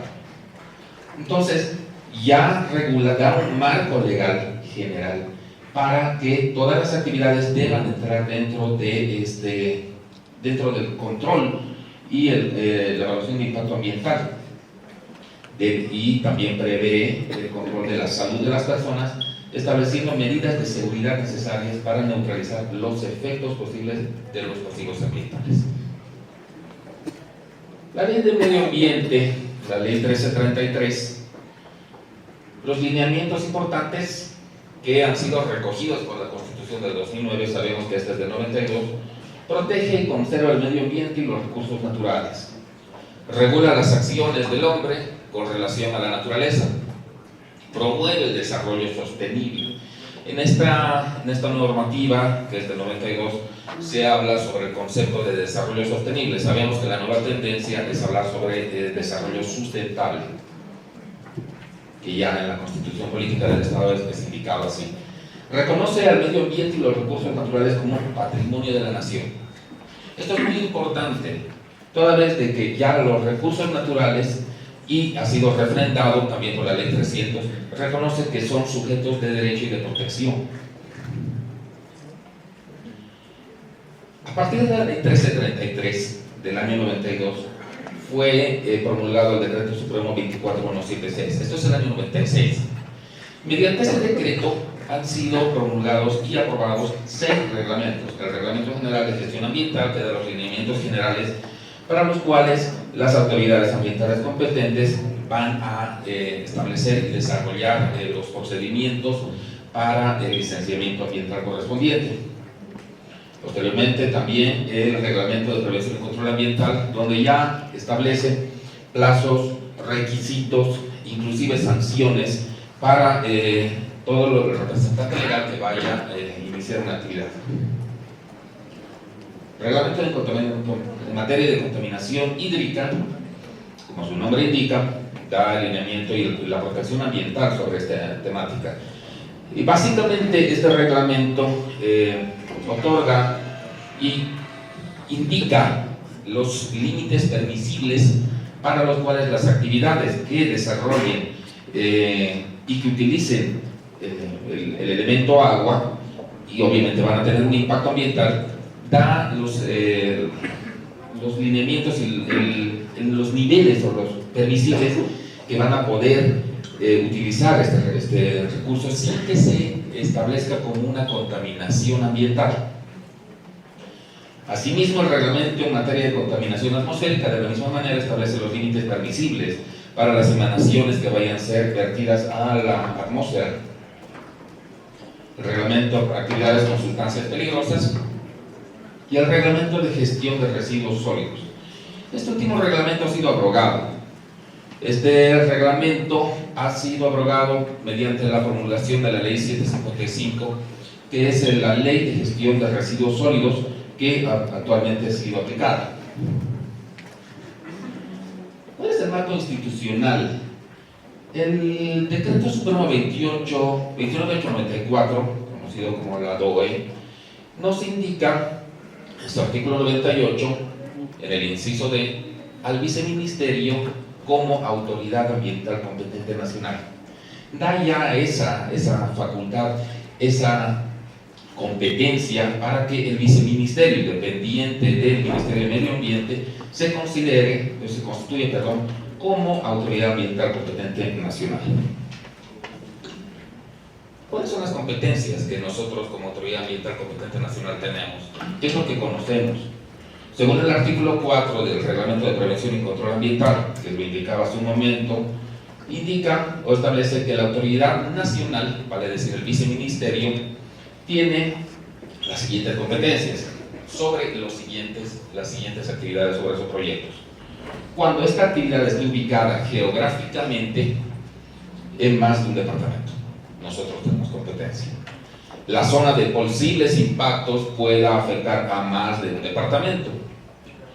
Y el inciso D, que ha sido modificado por el Decreto Supremo 28592, establece cuando se ubiquen o afecten áreas protegidas que integren formalmente el Sistema Nacional de Áreas Protegidas, SNAP, y las zonas de influencia, incluyendo las actividades, obras o proyectos desarrolladas directamente o a instancias de los gobiernos departamentales o gobiernos autónomos municipales. ¿Qué quiere decir esto? Existen muchas actividades que son promovidas por los gobernadores y que, bueno, teniendo en cuenta de que los gobernadores también se constituyen en autoridad ambiental competente departamental, cuando suceda esto, para que no exista conflicto de intereses, la nacional, vale decir el viceministerio, toma competencias para la emisión de las licencias ambientales correspondientes. Asimismo, cuando sucede cuando son con gobiernos autónomos municipales, cuando el alcalde se constituya en representante legal y en parte también la gobernación, que va a ser la que va a emitir, tendría que emitir la licencia ambiental. Si existe este conflicto de intereses, la nacional toma conocimiento para la emisión de la licencia ambiental correspondiente. Y bueno, por último, el inciso D, cuando tenga esta actividad impactos transfronterizos. Nuestras funciones como autoridad ambiental competente nacional están referidas a ejercer funciones de fiscalización, control a nivel nacional sobre las actividades relacionadas con el medio ambiente y los recursos naturales. El día de ayer hablaban y explicaban bastante claro respecto a el control previo antes de la ocasión que se ocasione un daño ambiental. Básicamente estas funciones están relacionadas a esto. El momento en que la autoridad ambiental competente emite una licencia ambiental, estamos viendo y estamos previendo de que no existan impactos ambientales y que se vayan a generar en un daño ambiental. Básicamente, bajo estas funciones es que nosotros y las autoridades ambientales departamentales ejercen este control. La nacional vela por el cumplimiento de los procedimientos de evaluación de impacto ambiental y control de calidad ambiental, concernientes al formulario de nivel de categoría ambiental, los manifiestos ambientales, las evaluaciones de impacto ambiental, las declaratorias de impacto ambiental y las declaratorias de adecuación ambiental y cuando se requiere la institución de auditorías ambientales. Vamos por partes explicando un poco qué quiere decir una de estas cosas. Una de las características de los ambientalistas es que tendemos a simplificar los nombres de los instrumentos de regulación al caso particular. El estudio de evaluación de impacto ambiental está referido a, justamente como su nombre indica, un estudio. Se hace una evaluación de todos los impactos ambientales que va a tener una determinada actividad. Eso quiere decir de que, por ejemplo, si yo pretendo construir un camino, una carretera, el lugar donde voy a emplazar mi proyecto, obviamente va a tener impactos ambientales, ya sea por la apertura de la senda donde va a ir el camino, la fauna que va a ser afectada por el desarrollo de la actividad, primero de la ejecución y posteriormente de la operación del camino. Después se va a afectar inclusive los factores de agua, aire, movimiento de tierras. Toda esta evaluación, todo este documento es un documento que se presenta a la autoridad para poder de esta manera determinar qué impactos y cuáles van a ser las medidas de mitigación por estos impactos que se van a ocasionar. Por eso las funciones de la autoridad ambiental competente es revisar. El FNSA, que está indicado acá, es el primer documento que se presenta, que antes era conocido como la ficha ambiental. A partir de la modificación del Reglamento de Prevención y Control Ambiental, se ha modificado mediante el Decreto Supremo 3549 la presentación de esta ficha ambiental, de este documento. Antes se tendía a presentar este documento y la revisión y aprobación un poco más larga. A partir del Decreto 3549 los plazos se han reducido y obviamente el documento en sí es mucho más sencillo de llenar. No pierde la calidad del instrumento de control, porque básicamente todos los elementos que estaban constituidos en la ficha ambiental han sido reducidos, pero están indicados en el documento. Bueno, los manifiestos ambientales es otra forma de... es un documento de evaluación de impacto ambiental, perdón, de regulación de impactos ambientales, pero posterior. Hay que entender de que, y lo voy a explicar con un poco más de detalle en una filmina más siguiente, pero nosotros como sociedad todavía tenemos esta costumbre que esperemos que cambiemos en algún momento, de comenzar una actividad sin una licencia ambiental. La ley 1333 establece de que todas las actividades previo a su ejecución y operación deben contar con una licencia ambiental. Lastimosamente, por la práctica, por situaciones, no sucede de esta manera en muchos casos. Pero también la normativa prevé esta situación de que puedan adecuarse ambientalmente mediante la presentación de un manifiesto ambiental para la licencia ambiental correspondiente. Ahora, las licencias ambientales, de acuerdo a la forma como se hayan tramitado, si es previo a que se inicie la actividad, se otorga una declaratoria de impacto ambiental, la DIELA. Si comienza la actividad sin una licencia ambiental, mediante la adecuación, la presentación del correspondiente manifiesto ambiental, lo que corresponde es la otorgación de una declaratoria de adecuación ambiental, que también tiene la misma calidad de licencia ambiental. Ambas son licencias ambientales. Y bueno, otra función que también tiene la autoridad ambiental competente es la ejecución de auditorías ambientales. Esto ya más va al tema que vamos a abordar el día de hoy respecto a lo que correspondería el daño ambiental. Una función también es la implementación y administración del registro de consultoría ambiental. Todos estos documentos que los he indicado hace un momento tienen que ser llenados por personas idóneas, capaces, y que además tienen que estar registradas dentro de nuestro registro, el RENCA. Nosotros administramos este registro de consultores ambientales para que de esta manera todas las evaluaciones, las mediciones y toda la información que corresponde a la actividad vaya a ser plasmada por una persona idónea. Y los documentos obviamente reflejen la realidad de la actividad que vaya a desarrollarse.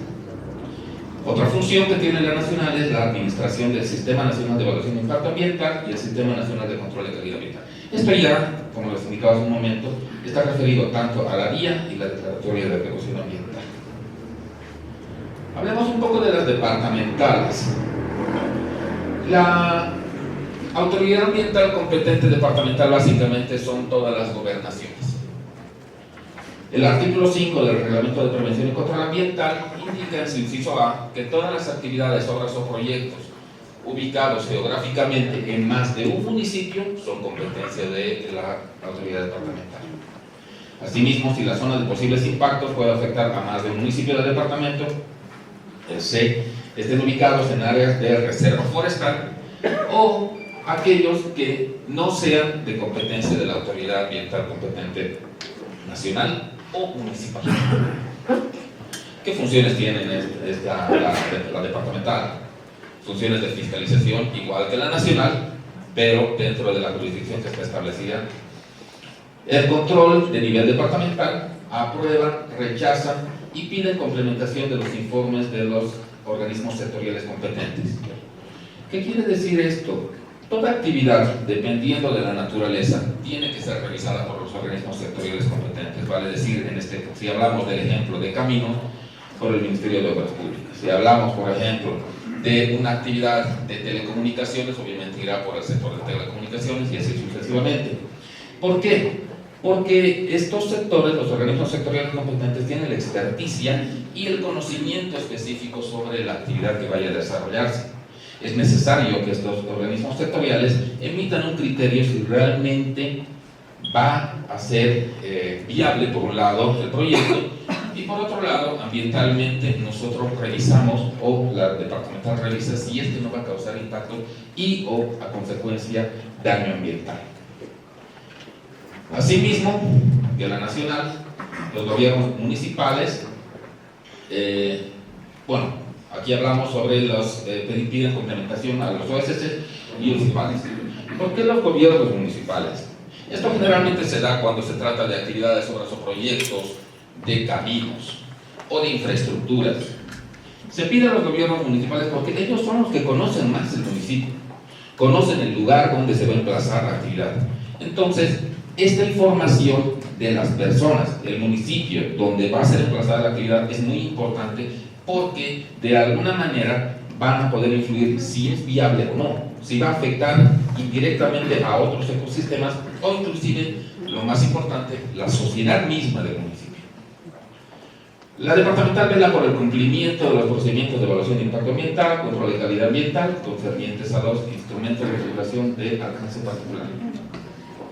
Requieren, instruyen y autorizan inspecciones de seguimiento de las auditorías ambientales. A diferencia de la nacional, ellos no requieren la auditoría ambiental, no son capaces, no tienen la capacidad para requerir auditorías ambientales, pero sí coadyuvan a la autoridad nacional para el seguimiento de las mismas. Las atribuciones y competencias de los gobiernos municipales no se consideran y la ley no los considera como autoridad ambiental. Son instancias ambientales que sí coadyuvan a las autoridades departamentales y o nacionales, dependiendo del proyecto, para participar en los procesos de seguimiento y control, hacer una fiscalización. Esta es la parte que les indicaba. El control, la evaluación de impacto ambiental y control ambiental. ¿Qué quiere decir? Hay dos formas de licenciamiento, como les indicaba previamente. La primera, mediante una evaluación de impacto ambiental. Esto es previo a que se comience a desarrollar, ejecutar u operar la actividad o el proyecto. Mediante la presentación en primera instancia de este formulario, el formulario de nivel de categoría ambiental, este formulario faculta y ayuda al representante legal a establecer qué categoría es la que se le va a dar a la actividad.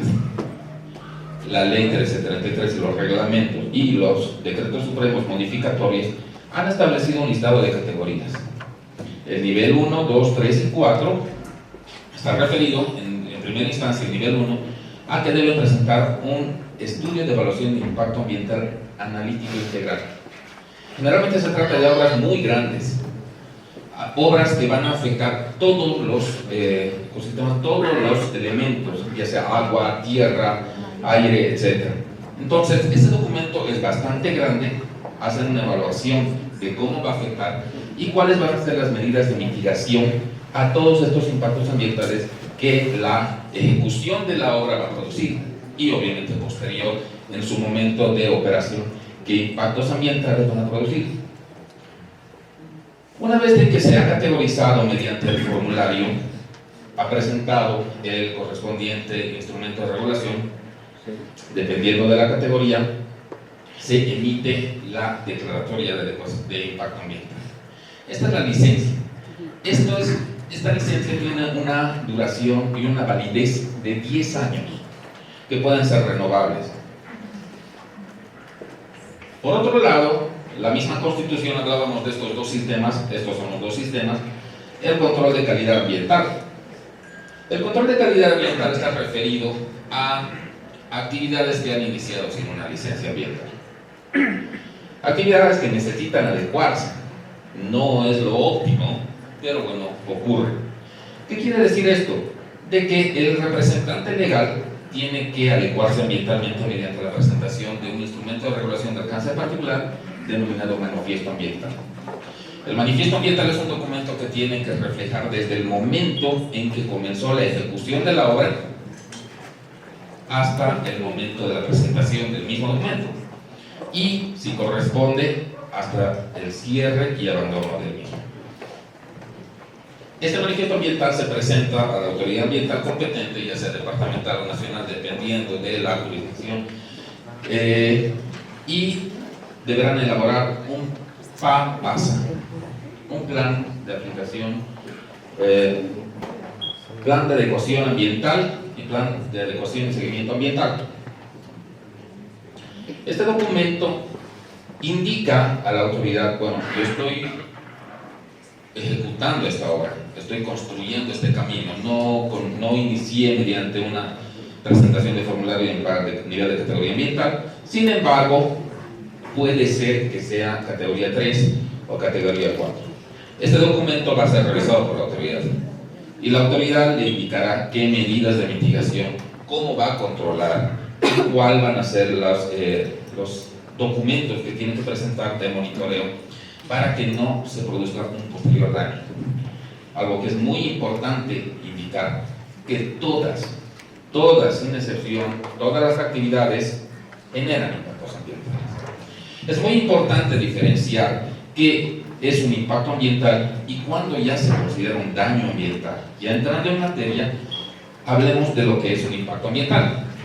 El impacto ambiental es la alteración positiva o negativa de la calidad de una variable ambiental debido a la ejecución de una acción antrópica. La ejecución, la intervención del ser humano en un ecosistema para crear o implementar una actividad o proyecto genera impacto ambiental. Pero este impacto ambiental es medible. Este impacto ambiental, de acuerdo a las características, va a tener medidas de mitigación. Estas medidas de mitigación van a controlar de que no se esparza y no se convierta en un daño ambiental. Hablemos del daño ambiental. Es toda alteración que ocasione pérdida, disminución, degradación, deterioro, detrimento, menoscabo o perjuicio al ambiente o a alguno de sus elementos. Si bien los conceptos parecen muy similares, la diferencia es que el daño ambiental ya no puede ser mitigable. El daño ambiental como característica es que se ha ocasionado y ya no se va a poder reparar el estado anterior. Mientras que el impacto ambiental sí tiene medidas de mitigación que, si bien no se va a reparar al estado anterior porque la ejecución de la obra o la obra va a estar ahí, va a poder mitigar posibles daños posteriores que van a ocasionar lo que conocemos como daño ambiental. Acá les tengo, no sé si se ve bien, una imagen más o menos cómo se va degradando o se va convirtiendo lo que conocemos como impacto ambiental hasta el daño ambiental a causa de la acción humana. Es importante saber esto de que tanto el impacto ambiental como el daño ambiental es a causa de una intervención humana.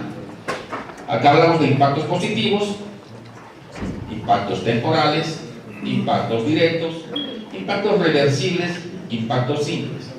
Toda esta parte de acá, que más o menos tiene un color verde, son niveles aceptables. Toda una actividad, obra o proyecto, dentro de estos niveles no va a generar un daño. Generan impactos que sí son controlables.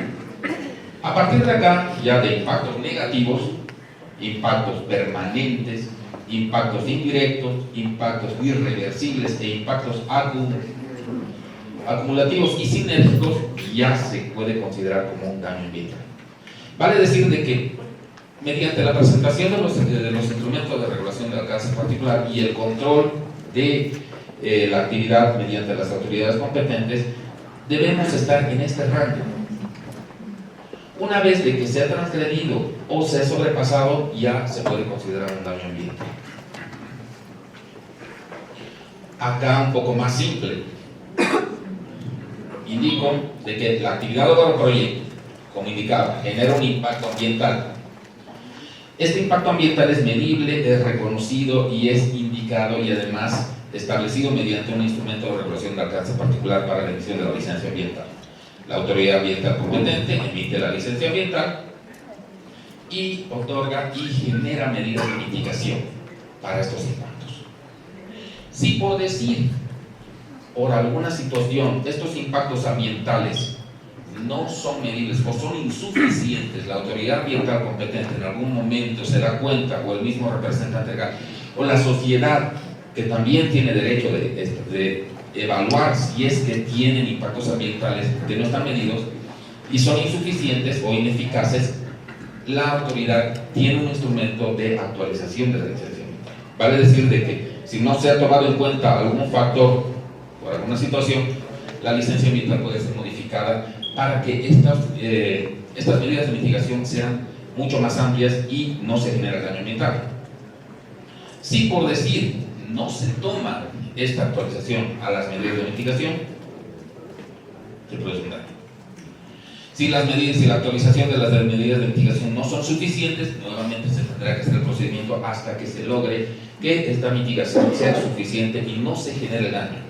Lo importante es que la actividad licenciada no vaya a tener este resultado. ¿Qué es un daño ambiental? Indicábamos hace un momento que es toda acción, omisión, comportamiento, acto que altere, menoscabe, trastorne, disminuya o ponga en peligro inminente algún elemento constitutivo del medio ambiente, del concepto de medio ambiente. El daño ambiental, es necesario que observamos esto para todos nosotros cuando tengamos que determinar si es que es un daño ambiental, es aquel que entra en la categoría de intolerable. Vale decir de que las medidas de mitigación no han servido o no se han aplicado. Entonces, ya ha habido un detrimento a alguno de los elementos del medio ambiente y es intolerable. Por lo tanto, no es cualquier daño el que le interesa al derecho ambiental, sino únicamente aquel cuya magnitud importante o relevante sea tal que llega a afectar necesariamente su objeto de tutela. Vale decir, el medio ambiente, bueno, el bien tutelado es el medio ambiente, la vida y la salud, no solamente de los seres humanos, sino de todos los seres vivos, y obviamente en un equilibrio ecológico. A partir de que se ha determinado, se ha llegado a ese nivel de que existe un daño ambiental, se debe establecer las responsabilidades. La naturaleza objetiva de la responsabilidad conduce a que el daño deba ser reparado en lo que se pueda lograr la reparación del daño. Sabemos de que cuando se genera un daño ambiental no se puede lograr el estado original de la situación antes del daño ambiental. Esto quiere decir de que deba ser reparado con independencia de la culpa o el dolo. Tenemos que tener en cuenta de que el bien tutelado es el medio ambiente. Por un lado, la reparación de este medio ambiente. Posteriormente veremos la culpa del responsable de la comisión del daño y si es que existió dolo de quien lo produjo. Vale decir que a un frente a una obra, a un obrar diligente se debe reparar los daños ambientales. Muchas veces, por culpa, se puede producir un daño, pero eso no exime de la responsabilidad, nosotros lo conocemos, y obviamente al margen de la reparación del medio ambiente se debe establecer esto. La responsabilidad por el daño ambiental tiene como objeto prevenir el daño, incluso el daño incierto científicamente. Esto es el principio precautorio. El principio precautorio ha sido también legislado mediante la ley 300 en su artículo 4, la ley de Madre Tierra. Es el principio mediante el cual, ante cualquier situación, ya sea el representante legal, las autoridades ambientales competentes o el conjunto de la sociedad, tiene la facultad de utilizar este principio precautorio para prevenir el daño. En otras palabras, si es que se ve que la actividad va a ocasionar un daño irreparable, mediante el principio precautorio puede acudir cualquier persona a las autoridades, ya sean jurisdiccionales o administrativas, para la prevención de este daño. También la responsabilidad de asegurar la descontaminación del paraje dañado. No sería como actividades para la reparación del medio ambiente. Restaurar en la medida de lo posible a la situación anterior del hecho dañoso. E indemnizar los derechos subjetivos de los sujetos afectados. daño patrimonial y extrapatrimonial. Asimismo, asegurar el reconocimiento de los derechos de información, concertación y defensa de los derechos de incidencia colectiva. Esta parte, respecto a la indemnización de derechos ejecutivos, considero particularmente que es una tarea que debemos trabajarla y pensarla en que sea de la manera más objetiva. ¿Por qué? Es muy complicado, hablando ya con compañeros técnicos, el medir cuánto vale un daño ambiental para un determinado lugar. ¿Cuánto vale una vida si es que si hablamos de biodiversidad? ¿O cuánto vale la contaminación de un curso de agua? En ese aspecto debemos tener, considero nuevamente, la ayuda de expertos ingenieros que nos ayuden como abogados para poder determinar y establecer una fórmula para poder calcular cómo sería la mejor manera de resarcir e indemnizar por un daño patrimonial, que hablemos del medio ambiente. Delitos ambientales. El día de ayer hablábamos sobre los 3 momentos. Esto ya viene a ser el tercer momento referido a la forma de castigar a la persona responsable de causar un daño ambiental o personas del sujeto. El artículo 103 de la ley 1333 ya establece tipos penales. Si bien la ley 1333 del año 92, actualmente siguen vigentes estos artículos, estos tipos penales, que regulan lo siguiente: todo el que realice acciones que lesionen, deterioren, degraden, destruyan el medio ambiente o realicen actos descritos en el artículo 20 de esta ley, según la gravedad del hecho, comete una contravención o falta que merecería la sanción que fija la ley. ¿Qué dice el artículo 20? El artículo 20 indica que se consideran actividades y o factores susceptibles de degradar al medio ambiente cuando excedan los límites permisibles. Hablábamos de los reglamentos de contaminación en materia hídrica y materia atmosférica. Cuando se excedan estos límites permisibles, se va a considerar una degradación al medio ambiente. También los que contaminan el aire, las aguas en todos sus estados, el suelo y el subsuelo. Los que producen alteraciones nocivas a las condiciones hidrológicas, edafológicas, geomorfológicas y climáticas. Los que alteren el patrimonio cultural, el paisaje, los bienes colectivos e individuales protegidos por ley. Los que alteran el patrimonio natural, constituido por la diversidad biológica, genética y ecológica de sus interpelaciones y procesos. Las acciones directas o indirectas que producen o puedan producir el deterioro ambiental en forma temporal, permanente, incidiendo sobre la salud de la población. Estos son los elementos que el artículo 103 establece que son las acciones que lesionen. Estas son las acciones que la ley considera que puedan lesionar o deteriorar el medio ambiente. El artículo 104 ya establece que comete delito contra el medio ambiente quien infringe el artículo 206 del Código Penal. Cuando una persona, al quemar campos de labranza o pastoreo dentro de los límites que la reglamentación establece, ocasiona incendio en propiedad ajena por negligencia con intencionalidad, incurrirá en privación de libertad de 2 o 4 años. El artículo 105 indica: comete delito contra el medio ambiente quien infrinja los incisos 2 y 7 del artículo 216 del Código Penal, específicamente cuando una persona envenena, contamina o adultera aguas destinadas al consumo público, al uso industrial, agropecuario o piscícola, por encima de los límites permisibles a establecerse en la reglamentación específica. Quebrante normas de sanidad pecuaria, propague episodias y plagas vegetales, se aplicará pena de privación de libertad de 1 a 10 años. El artículo 106 comete delito contra el medio ambiente quien infringe el artículo 223 del Código Penal cuando destruya, deteriore, sustraiga o exporte bienes pertinentes al dominio público, fuentes de riqueza, monumentos u objetos de patrimonio arqueológico, histórico, artístico nacional, incurriendo en privación de libertad de 1 a 6 años. El artículo 107 el que vierta, arroje aguas residuales no tratadas, líquidos químicos, bioquímicos, objetos o desechos de cualquier naturaleza en los cauces de agua.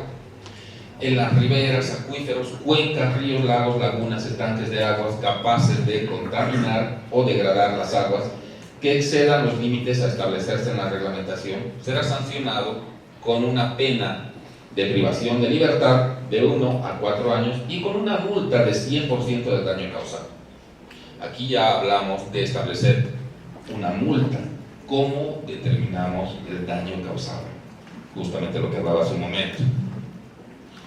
El artículo 108 indica que el que ilegal o arbitrariamente irrumpa, suspende el servicio de aprovisionamiento de agua para el consumo de las poblaciones o las destinadas al regadío será sancionado con privación de libertad de hasta 2 años más 30 días de multa equivalente al salario básico diario.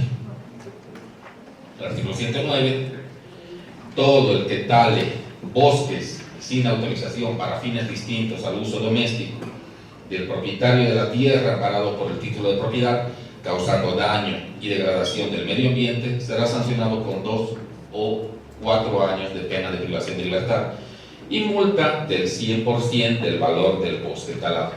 Si la tala se produce en áreas protegidas o en zonas de reserva con daño de degradación del medio ambiente, la pena privativa de libertad y la pecuniaria se agravarán en 1/3. Si la tala se hace contraviniendo normas expresas de producción y conservación de bosques, la pena será agravada en un 100%, tanto la privación de libertad como la pecuniaria. El artículo 110 indica: el que con o sin autorización case, pesque o capture utilizando medios prohibidos como explosivos, sustancias venenosas y las prohibidas por normas especiales, causando daño, degradación del medio ambiente o amenaza la extinción de las especies, será sancionado con la privación de libertad de 1 a 3 años y una multa equivalente al 100% del valor de los animales pescados, capturados o cazados. Si esa caza, pesca o captura se efectúa en áreas protegidas o zonas de reserva en periodos de veda, causando daño y degrado en el medio ambiente, la pena será agravada en 1/3 y multa equivalente al 100% del valor de las especies. El artículo 111 nos indica: el que incite, promueva, capture, comercialice el producto de cacería, tenencia, acopio, transporte de especies animales y vegetales o de sus derivados sin autorización o que estén declaradas en veda o reserva poniendo en riesgo la extinción de las mismas, sufrirá la pena de privación de libertad de hasta 2 años, perdiendo las especies, las que serán devueltas a su hábitat natural si fuese aconsejable, más la multa equivalente al 100% del valor de estas. Es algo importante saber de que cuando existen este tipo de acciones, el volver a poner a su hábitat natural a estas especies es muy complicado. Por lo general no se puede lograr esto. El artículo 112 indica: el que deposite, vierta o comercialice desechos industriales, líquidos sólidos o gaseosos poniendo en peligro la vida humana y o siendo no asimilables por el medio ambiente o no cumpla las normas sanitarias y de prestación ambiental, sufrirá la pena de privación de libertad de hasta 2 años.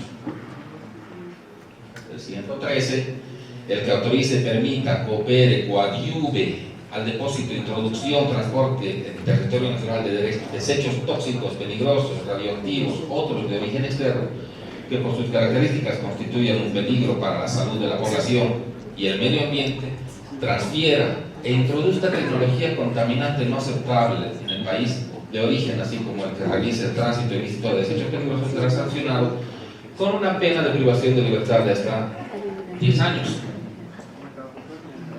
El artículo 114, los delitos tipificados en la presente ley son de orden público y serán procesados por la justicia ordinaria con sujeción al Código